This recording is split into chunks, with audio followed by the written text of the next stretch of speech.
out of this. I think I might want to just go on and start an upper part 2 where I connect here to the head here, that, you know, this tone. Then I just go on across. Don't want this color too wispy. I really want this black to be nicely black. Right now I think that color is getting a little wispy on there. When I say wispy, I mean just a little bit too much medium mixed in. And I don't like that. I don't want too much medium mixed in. So I'm going to just go and paint over that, add a little bit more pigment, just plain pigment. So that's putting a lot of intense black down on this thing. But it doesn't matter, I'm working with it. Now that I have the right consistency, I'll just kind of start sketching in the ridge of this wing here. You know, wherever I think the ridge should go.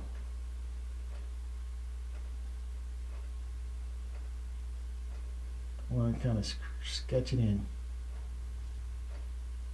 And now what happens once this wing kind of goes out, you know, the bird's wing, once it goes out, like, let me see, there's one wing. Let me establish where this wing is going. It's one set of feathers that go this way. Then there's another set of feathers that start overlapping. Usually somewhere right up in here. These are the main flying feathers, these big ones. And so, you know, just studying the makeup of a bird. Since I've been doing this series, I've been doing a lot of birds. So I've been learning about birds and anatomy, and especially the way the feathers are situated. That's the particular way that birds adapted. So this set of feathers is going to kind of cluster into here. Kind of do something like that. And these feathers are a little bit, the pigmentation on these outer feathers are usually just a little bit less than the pigmentation on these inner feathers. And the reason I think is probably because these are coming out of the actual, it's closer to the body. And so what I'm going to do is I'm going to start establishing this kind of Pyrenees falcon motif of this kind of thing going on that it has. Hopefully I got the right brush for that. I might have a brush that's too thick.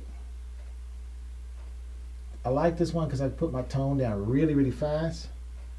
But sometimes getting the thinner lines that I want is harder. And I do want kind of like a very, so I really don't have a brush that's somewhere in the middle. I think I don't want this brush no more. I need a brush that's in the middle. So I'm going to try this one.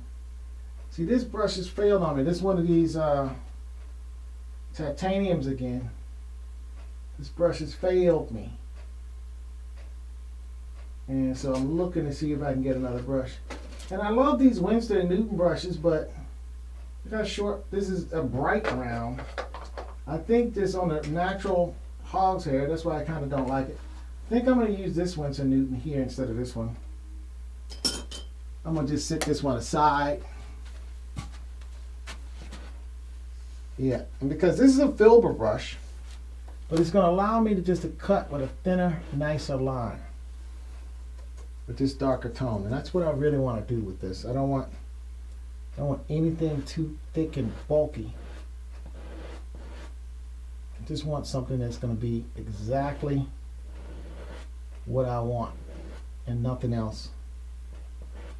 Because some of these shapes, and what I'm doing is I'm laying out how this wing goes. I really don't want this wing to be doing too much extra.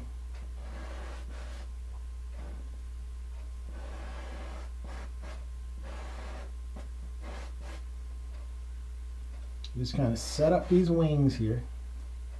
Now, when you're wing, like a wing is not just a one thing out of one side, one out of the other. It's a network of feathers. It's interwoven in such a way that it traps the air. And that's how the bird flies. So you really have to get that right. You gotta get those feathers right. If you don't, it just won't look right, you know. So we got one feather here close to the body, 2, 3, 4. I think at 3, that's where we go in here. That's it. So I'm gonna go right into there. And this, I can make more of an exact shape that I want. That's what I want to do. I'm gonna go right into here. I'm gonna make this. There, that's it.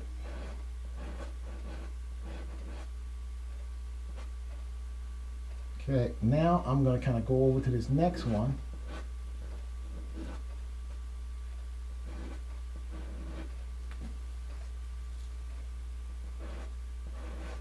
Even though I could probably do better with the proper round brush with a proper tip on it, I'm going straight to the canvas here.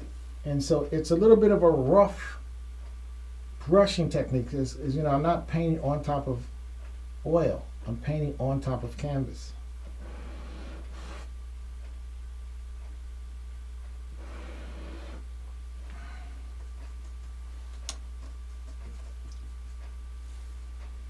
So this brush is getting me the best I can get.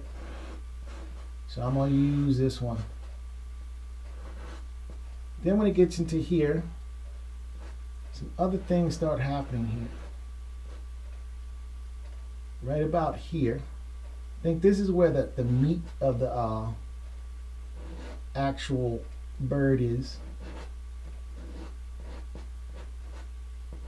This is the actual limb, you know, where the bones are and the muscles. It's not feathers. This part is feathers. There's no bone and muscle there. It's just the ridge of the feather that comes down.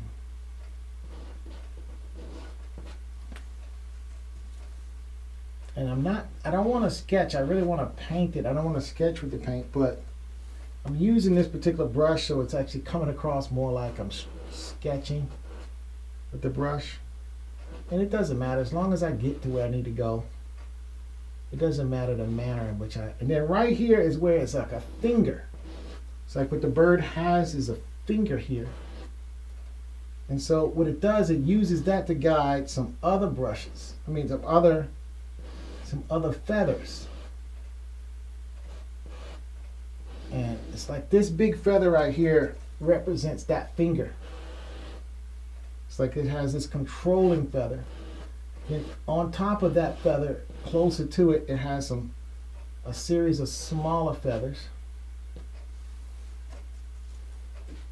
Okay, then on top of that, it has a series of even tighter woven feathers, shorter feathers.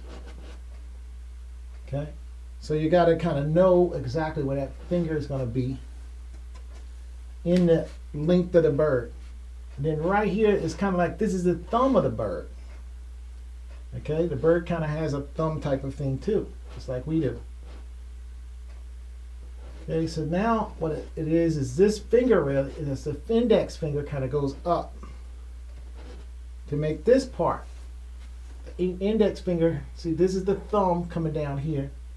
And the index finger of the bird kind of links up, it's like a bone. And it goes all the way here. And about right here, that index finger controls this feather. That's the top feather that the index finger controls. Okay? Then that index finger also controls, that one index finger controls this feather. Okay? Now what happens, it has another finger. And then that finger controls, and I guess they control about 2, maybe 3 feathers each. I don't know. But I'm counting 2 so far that I have, that I want, that seem to be working for this bird. Okay, and that's the second finger. That's the not the index, but the middle finger. It's controlling that feather right there. And then now, and that